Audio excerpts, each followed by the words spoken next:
Israel అనే ఒక దేశము యూదు దేశము, Jewish country. It's in the middle east.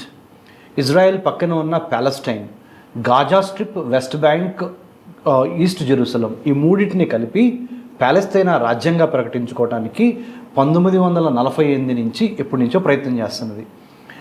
India, Pakistan ఎట్లయితే బ్రిటిష్ వాళ్ళు ఒకప్పుడు పరిపాలించిన తర్వాత రెండుగా విడిపోయిందో, ఆ పాలెస్టైనా ఏరియా మొత్తాన్ని బ్రిటిష్ వాళ్ళు ఇదివరకు పరిపాలించేవారు 1948 మే 14 వరకు. మే 14 తర్వాత ఇజ్రాయెల్ స్వతంత్ర రాజ్యంగా ప్రకటించుకుంది. ప్యాలెస్టైనా స్వతంత్ర రాజ్యంగా ప్రకటించుకోలేకపోయింది. ఒక రాజ్యంగా ఏర్పడాలంటే 4 ప్రాథమిక అంశాలు ఉండాలంటే: ప్రజలు, ప్రభుత్వము, సార్వభౌమాధికారము, అన్నిటికి మించి ప్రదేశము. నేను ఇంగ్లీష్లో చెప్పాలంటే ముఖ్యంగా territory is very important. Territory, define territory, people, government and sovereignty. ఈ 4ట్లో ఏది లేకపోయినా ఒక రాజ్యం ఏర్పడదు. సో ఇక్కడ ప్యాలెస్తైనా విషయంలో ప్రజలు ఉన్నారు, ప్రభుత్వం ఉంది, ప్రదేశము ఇక్కడొక ముక్క అక్కడొక ముక్క ఉంది. ఆ 2 ముక్కల్ని కలిపి ఒక ప్యాలెస్తైనా దేశంగా ఏర్పాటు చేయాలనుకుంటున్నారు. అన్నిటికీ మించి సార్వభౌమాధికారం లేదు. సార్వభౌమాధికారం అంటే స్వతంత్ర నిర్ణయాలు, స్వతంత్రమైన మిలిటరీ, స్వతంత్రమైన రాజ్య వ్యవహారాలు, డిప్లొమాట్స్ ఇవన్నీ లేవు. అన్నిటికీ మించి ప్రపంచ దేశాలు కూడా గుర్తించాలి. రీసెంట్గా ప్యాలెస్తైనాని ఐక్యరాజ్య సమితిలో కూడా ఒక స్టేట్ ఆఫ్ ప్యాలెస్తైనా గుర్తించారు. కానీ ఇంకా ఇజ్రాయెల్కి ప్యాలెస్తైన్కి మధ్య ఆ డిప్లొమాటిక్ రిలేషన్స్ కానీ ఇంకా ఏమీ లేవు. ముఖ్యంగా ప్యాలెస్తైనా అనేది ఇండియాకి ఫ్రెండే ఎప్పటి నుంచో. ఇజ్రాయెల్ కూడా of late it has become a very very close friend of India under present prime minister Narendra Modi గారు, అక్కడ ఇజ్రాయెల్లో బెంజమిన్ నెతన్యాహు గారు. అసలు గొడవ ఎందుకు వచ్చింది అంటే, west bank, Gaza strip, east Jerusalem అనే 3 ప్రాంతాలని కలిపి ప్యాలెస్టైనా రాజ్యంగా ఏర్పాటు చేయాలని అనుకుంటున్నాయని చెప్పాను కదా మీకు. అందుట్లో ఒక భాగమైన వెస్ట్ బ్యాంకు యువతల పక్కన ఉంటే, అంటే ముఖ్యంగా ఇటు జోర్డాన్ సైడ్ ఉందన్నమాట ఎవరికి, ఇజ్రాయెల్ దేశానికి. ఈ గాజా స్ట్రిప్ అనేది మధ్యధరా సముద్రం, మెడిటేరియన్ సీ కింద కొంత ఈజిప్టు ఉంటుందన్నమాట. సో ఈ గాజా స్ట్రిప్ అనేది 23 లక్షల మంది జనాభా ఉన్న ఒక ఏరియా.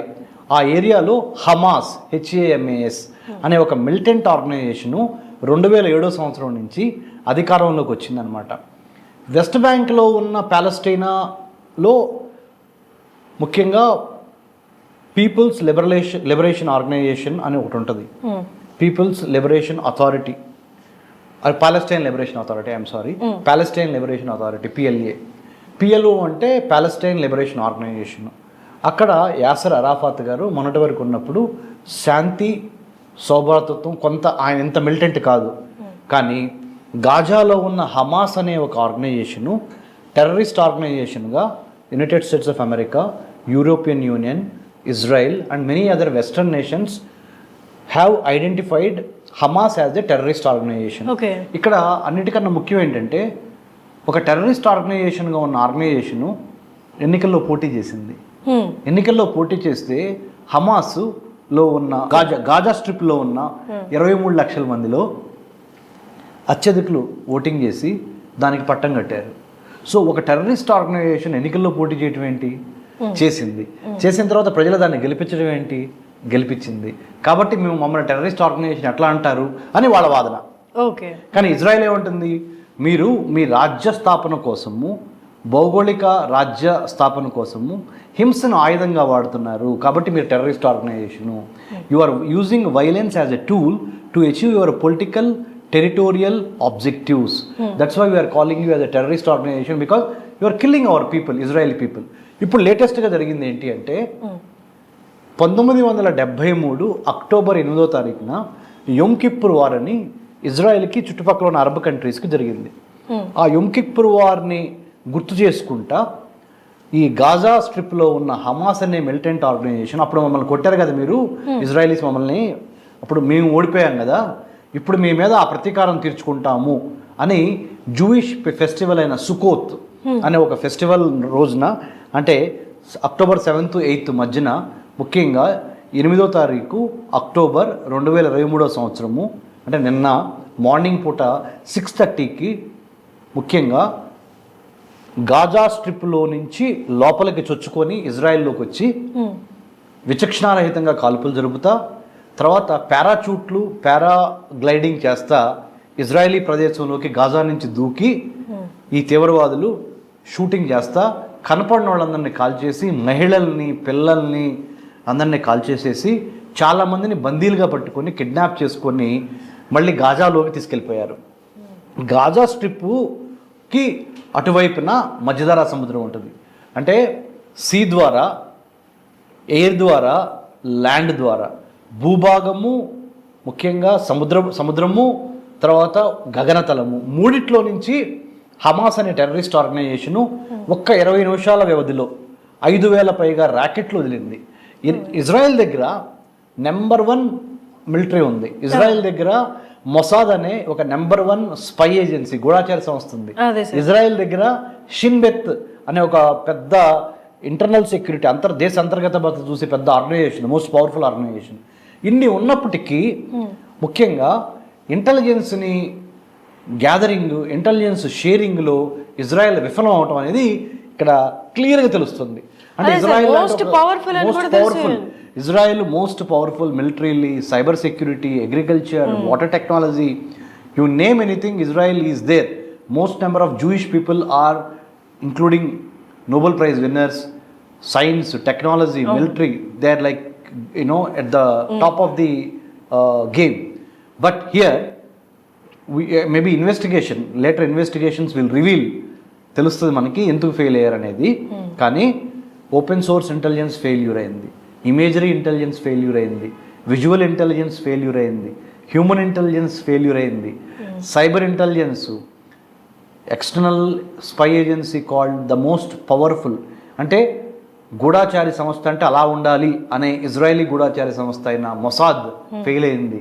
ఎందుకంటే ఇజ్రాయెల్కి గాజాకి 42 కిలోమీటర్ల పైగా మరి బోర్డర్ ఉంది. ఇది సముద్ర బోర్డర్ ఉంది, ల్యాండ్ బోర్డర్ ఉంది. దాన్ని ఛేదించుకొని ఏదైతే ఇజ్రాయెల్లోకి రాకుండా గాజా వైపు నుంచి పెద్ద పెద్ద ఐరన్ మెషలు పెట్టారో వాటిని కూడా బుల్డోజర్స్తో తొక్కిచ్చేసి గాజాలో నుంచి హమాస్ అనే టెర్రరిస్ట్ గ్రూపు వందల సంఖ్యలో ఇజ్రాయెలీ ప్రాంతాల్లోకి వచ్చేసి ఇజ్రాయెలీ టౌన్లో దొరికిన వాళ్ళని దొరికినట్టు షూట్ చేసేసేసి అంత ఉన్మానుషం జరుగుతూ ఉంటే పెద్ద పెద్ద మీరు అన్నట్టు మెష్లు, ఐరన్ మెష్లు కూల్ చేస్తుంటే అంటే చిన్న చిన్న కంట్రీసే ఉలికి పడతాయి. అలాంటి కంట్రీ ఇది మీరు చెప్పింది హర్షిని గారు. నేను ఇక్కడ మీకు అందరికి చెప్పాల్సింది ఏంటంటే అసలు షాక్ అండి ఇది. ఇజ్రాయెల్కి నెంబర్ 1 సెక్యూరిటీ కంట్రీ, సెక్యూరిటీ పారామీటర్స్లో, మిలిటరీలో, టెక్నాలజీలో నెంబర్ 1 అయిన ఇజ్రాయెల్ని ఒక టెర్రరిస్ట్ ఆర్గనైజేషన్ భయపెట్టే స్థాయికి వచ్చింది అంటే నాకు తెలిసి ఇది ఒకటి ఇజ్రాయలీస్ నెగ్లెక్ట్ చేశారు. It's not out of ignorance, it is sheer negligence number 1. Number 2, intelligence వ్యవస్థ పూర్తిగా ఫెయిల్యూర్ అయింది.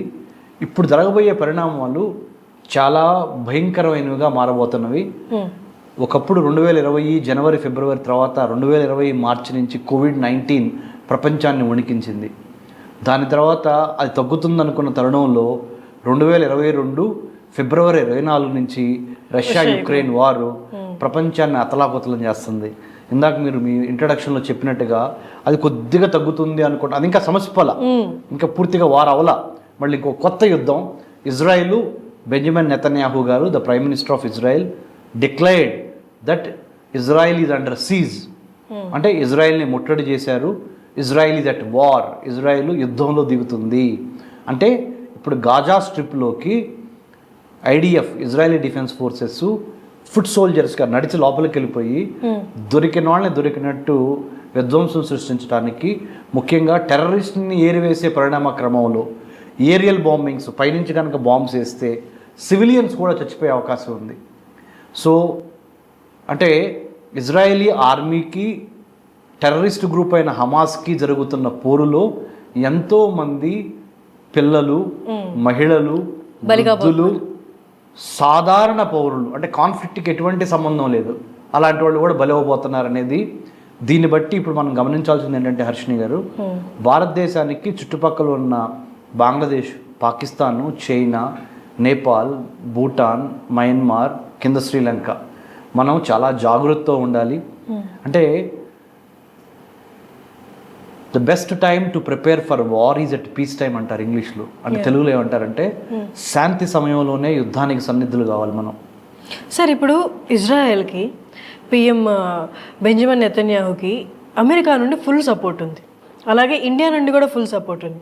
స్వతహాగా ఇజ్రాయెల్ అనేది చిన్న దేశం కాదు, మిలిటరీ వైజ్ కానీ మీరు అన్నట్టు ఇంటెలిజెన్స్ వైజ్ కానీ ఇంత ఉన్నది.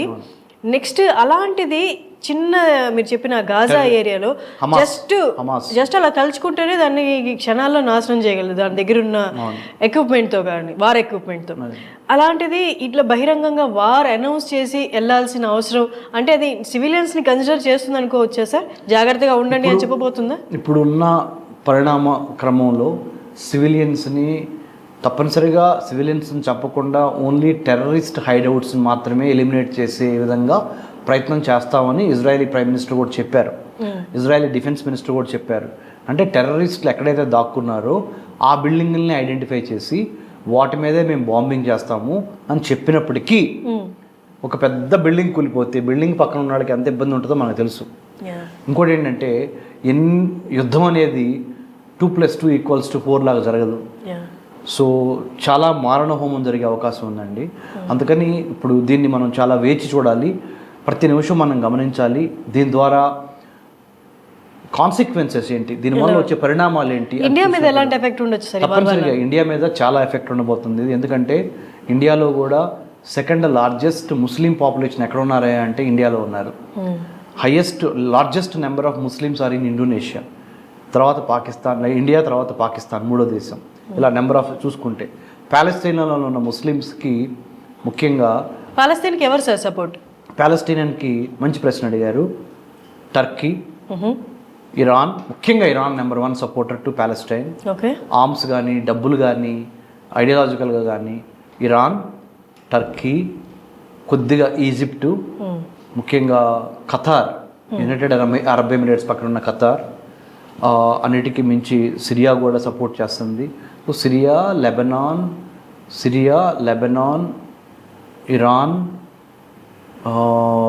Turkey, bit of Egypt, Qatar, ఒక 6-7 కంట్రీస్ ఫుల్ సపోర్ట్ ఉంది. ముఖ్యంగా నెంబర్ 1 కంట్రీస్ ఇరాన్. ఎవరికి? ఈ ప్యాలెస్టైనా భూభాగంలో ఒక భాగమైన గాజా, ఆ గాజాలో ఒక terrorist organisation called Hamas, HAMAS. Hamas అంటే అర్థం ఏంటంటే ఇస్లామిక్ రెసిస్టెన్స్ అని అర్థం. అంటే Islamic resistance movement, but fundamental extremist ఆర్గనైజేషన్గా మారటం మూలాన ప్రాబ్లం అయింది. ఐక్యరాజ్య సమితి ఎలా చూస్తుంది సార్ ఈ వార్ని? మంచి ప్రశ్న కాదు. ఐక్యరాజ్య సమితి కనుక కరెక్ట్గా నడుచుకోగలిగితే రష్యా యుక్రెయిన్ వచ్చేది కాదు యుద్ధం, ఈ ఇజ్రాయెల్ ప్యాలెస్తీన్ కూడా అయ్యేది కాదు. 1948 నుంచి ఇజ్రాయెల్కి ప్యాలెస్తీన్కి మధ్య పచ్చగడ్డి వేస్తే బొగ్గుమంటుంది. 1948 మనల్ని ఎట్లా బ్రిటిష్ వాళ్ళు పరిపాలించారో 1947 ఆగస్టు 15 వరకు ఇజ్రాయెల్ని కూడా 14-15 వరకు మే 1948 వరకు బ్రిటిష్ వాళ్ళు పరిపాలించారు. బ్రిటిష్ వాళ్ళు ఒక్కసారి అక్కడి నుంచి వెళ్ళిపోయిన తర్వాత ఇజ్రాయెల్ ప్యాలెస్తీనా కొట్టుకొని ఇజ్రాయెల్ స్వతంత్ర రాజ్యంగా ప్రకటించుకుంది. The first prime minister of Israel Ben Gurion, the first president of Israel Chaim Weizmann. అక్కడి నుంచి మనకి ఎట్లయితే డాక్టర్ బాబు రాజేంద్ర ప్రసాద్, జవహర్లాల్ నెహ్రూ గారు మనకి ప్రెసిడెంట్ ప్రైమ్ మినిస్టర్గా ఉన్నారు, అట్లా వాళ్ళది. సో 1973లో గోల్దా మేయర్, మనకి ఇందిరాగాంధీ గారు ఎట్లానో ఒక ఐరన్ లేడీ లాగా అక్కడ ఇజ్రాయెల్లో గోల్డా మేయర్ అని ఒక లేడీ ప్రైమ్ మినిస్టర్ గారు 1973లో ఉన్నారు. ఆ యోమ్ కిప్పుర్ వార్ సమయంలో. ఆ యోమ్ కిప్పుర్ వార్లో పూర్తి విజయం రాలేదు. 1967లో 6 డే వార్ జరిగింది. ఇజ్రాయెల్ పక్కన ఉన్న జోర్డాను, ఈజిప్టు, లెబనాను, సిరియా ఇవన్నిటి కలిసి ఇజ్రాయెల్ మీద దండయాత్ర చేసినప్పుడు ఇజ్రాయెల్ వాటిని విజయవంతంగా తిప్పికొట్టి 1967లో 6 రోజులు యుద్ధం జరిగింది. 1967లో 6 డే వార్ అంటారు. ఆ వార్లో ఇజ్రాయెల్ ఈ వెస్ట్ బ్యాంక్ని, ఈ గాజా స్ట్రిప్ని, ఈస్ట్ జెరూసలాంని, గోలన్ హైట్స్ని, ఈ 4 ప్రాంతాలని ఆక్రమించుకుంది 1967లో. ఆక్రమించుకున్న దగ్గర నుంచి 1967 నుంచి ఆల్మోస్ట్ 2005 వరకు అది ఇజ్రాయెల్ ఆధీనంలోనే ఉంది కంప్లీట్గా గాజా. కానీ 2005లో డిసెంగేజ్మెంట్ ప్లాన్ ద్వారా ఇజ్రాయెల్ గాజా నుంచి సైన్యాన్ని ఉపసంహరించుకుంది. 2005లో ఉపసంహరించుకున్న తర్వాత గాజా నుంచి ఇజ్రాయలీ సైన్యాన్ని 2007లో హమాస్ పుట్టుకొచ్చింది. హమాస్ అంటే టెర్రరిస్ట్ ఆర్గనైజేషన్గా పుట్టుకొచ్చింది. అంటే వైలెన్స్ ద్వారా వాళ్ళ యొక్క ఎజెండా ఏంటి? ఇజ్రాయెల్ని తుదిముట్టించాలి. ఎందుకని సార్ అంటే ఇప్పుడు మన హిట్లర్ దగ్గర నుంచి తీసుకుంటే జ్యూస్ మీద దాడులు ఎందుకు జరుగుతున్నాయి? ఇన్ రిటర్న్ జ్యూస్ ఎవరి మీద దాడులు చేసినట్టు పెద్దగా లేదు. వాళ్ళ తెలివితేటలు వాళ్ళు ఎదగడమే అది తుదపట్టించడమే ఎయిమ్గా పెట్టుకొని హిట్లర్ టైంలో కూడా మనం చూసాం. మీరు చెప్పిన స్టేట్మెంట్ యూరోప్లో కరెక్టే, యూరోప్లో వరకు కరెక్టే మీరు చెప్పిన స్టేట్మెంట్. యూరోప్లో ఎవరు జూయిష్ పీపుల్ యూరోపియన్స్ని చంపిన దాఖలాలు కానీ వాళ్ళ దగ్గర నుంచి ఏమైనా తీసుకున్న దాఖలాలు కానీ లేవు. కానీ ఆసియా ఖండంలో ఉన్న ఈ ప్యాలెస్టైనా ఏరియా ఏదైతే ఉందో ఈ ప్యాలెస్తీనా ఏరియాకి సంబంధించి జూయిష్ పీపుల్కి ప్యాలెస్తీనియన్స్ అంటే ఇస్లాం ఫాలో అయ్యే అంటే మన ముస్లిమ్స్కి మధ్య కొన్ని వందల సంవత్సరాల నుంచి అక్కడ కాన్ఫ్లిక్ట్ నడుస్తూనే ఉంది. ఇది 1948కి ముందల ఇంకా మీరు కనీసం ఒక 200-300 ఏళ్ళు వేసుకోండి, అక్కడి నుంచి నడుస్తూనే ఉంది కాన్ఫ్లిక్ట్. యాక్చువల్గా ఆ ప్రాంతాన్ని ఒకప్పుడు రోమన్స్ కూడా పరిపాలించారు. రోమన్స్ తర్వాత బ్రిటిష్ వాళ్ళు పరిపాలించారు. బ్రిటిష్ వాళ్ళ తర్వాత టర్కీ పరిపాలించింది. రోమన్స్ తర్వాత టర్కీ వచ్చింది. టర్కీ తర్వాత బ్రిటిష్ వాళ్ళ తర్వాత అది ఇజ్రాయెల్ ఆధీనంలోకి వచ్చింది. ఇజ్రాయెల్ ఆధీనం నుంచి గాజాని తిరిగి మళ్ళీ ప్యాలెస్తీనియన్స్కి ఇచ్చేసేసారు.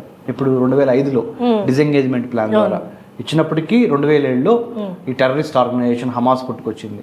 సో ఒక ఇజ్రాయెలీ కాన్ఫ్లిక్ట్, ఇజ్రాయెల్ ప్యాలెస్తీన్ మధ్య జరుగుతున్న యుద్ధ వాతావరణాన్ని తెలుసుకోవాలంటే చాలా చరిత్ర ఉంది దానికి. అది ఈ చిన్న షార్ట్ ప్రోగ్రాంలో కాకుండా మరొక్కసారి దాని మీద దృష్టి పెడదాము. ప్రస్తుతానికైతే ప్యాలెస్టైన్కి గాజా స్ట్రిప్కి అంటే ప్యాలెస్టైన్లో ఒక భాగమైన గాజాకి ఇజ్రాయెల్కి జరుగుతున్న ఈ యుద్ధ వాతావరణం సమసిపోవాలని, శాంతి రావాలని భారతదేశం నాయకత్వం తీసుకొని ఇటు ఇజ్రాయలీస్ని ఇటు ప్యాలెస్టీనియన్స్ని కూర్చోబెట్టి శాంతి ఒప్పందం చేసి ఇద్దరి మీద ఒత్తిడి పెట్టాలని మనందరం భారతీయులుగా కోరుకుంటే అది మనందరికీ మంచిది, ప్రపంచ శాంతికి మంచిది.